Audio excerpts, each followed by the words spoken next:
The next question is for the commissioner candidates. We will start with the candidates for the first seat. And bear with me as I'm reading this on the fly here. What are your thoughts on county land use of private property regarding the number of building permits that can be issued? Do you agree with the current zoning laws? Mr. Johnson, may I start with you? I do agree with the current zoning laws because I was part of that process.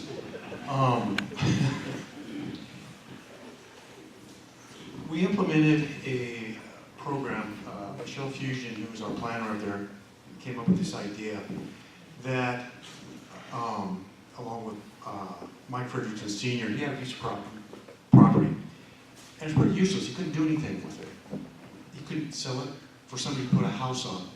And so Michelle came up with the idea that, well, why can't we take this property, split, and put that permit on this parcel that was not any good, and be able to build on that property? Well, we implemented that. It went through. Michelle won a national award for that ingenious idea. Mike was able to sell that property. There's a house sitting on it now, and it's bringing us back property tax. So, well, the laws regarding the number of building permits that can be issued. I'm not quite sure. I'm not sure what that's Clarify that But question. anyway, I'm reading that as the property split apparatus that we put into place, and it's worked really well. Building in the county is up. Parcels that were 5 years ago not being able to be built on can now be built on. Farmers are able to sell parcels to their children where they normally couldn't have sold those parcels and had their children build on the family farm because there was not a split there for them to build or obtain a building permit for. So I hope I haven't confused you, but it has increased the property tax base in Utah County, and that was our goal. Thank you. Ms. LaFortune, to you next. You certainly feel free to address any issues related to building permits if you think it's appropriate. Okay, Tony obviously knows this topic very well from the Planning Commission, and everything he said, I don't have anything to argue with about that. I do have personal experience in that we bought land about 4 years ago out north of Moscow, in between Loyola and Potlatch. And when we bought 80 acres, and there was a house at the end of the mile-long driveway and us, and that was it.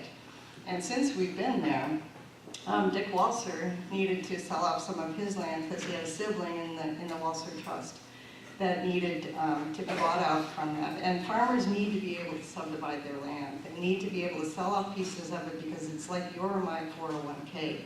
It's their retirement. He needs to eat as he gets older. And so they have to be able to sell off their major asset, which is their land. I love the way this land division went. What happened is they took the pieces of, so he owns lots of acres. I can't even tell you how many acres Walser Livestock and Trust owns. But they were able to sell off, I believe it was 10 lots. But what they did is those lots are smaller lots. They're closer to existing infrastructure. So they're closer to the roads. They're closer to the power lines. They don't break up that beautiful expanse of the Palouse Hills. There isn't a driveway cutting through somebody's farm field. And it just keeps the aesthetics of Latah County. Latah County's building plan was updated last in 2010. I'm pretty sure that during my 10 years county commissioner, we're going to have to update that plan for the growth that's occurring. And I'm really looking forward to that process. Thank you. Mr. Scott? Well, it doesn't seem like there's really much of an issue, so it's not broke. Why try to fix it? Fair enough. Mr. McGraw? Just a little add to that. When that subdivision or that division thing we did, Michelle and Tony and the planning building did, part of that too is houses in those divisions are only designed or only set to be built on less desirable land. They don't wind up in grade A top #1 farm ground. They wind up in some of the scab ground.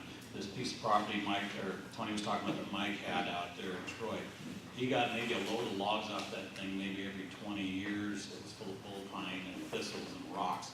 Now there's a 3-bedroom house. The guy's raising 2 kids and is generating property tax revenue off it. It's a nice, desirable piece of property. The other part of that is, one of the earlier questions is if Proposition 2 passes, what would we do with the extra money? Crime is up 17% in Latah County. When I became a county commissioner 8 years ago, we had 2 public defenders. Bill Thompson had 4 deputy prosecutors in his office. We now, those 2 public defenders made $60,000 a year. We now have 3 public defenders making $165,000. Kathy, sorry to let everybody know what you're making. Whatever.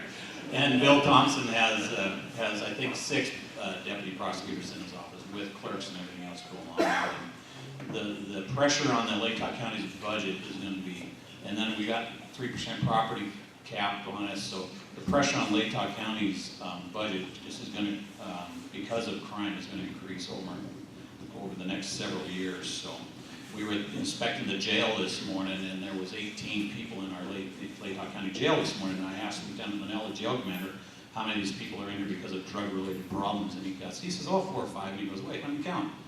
I took every single one of the 18 people in our jail this morning were drug-related somehow or another, stealing drugs or stealing money to buy drugs or drunk and crashing cars. So anyway, the money generated from this property tax split is going to be very, very useful in the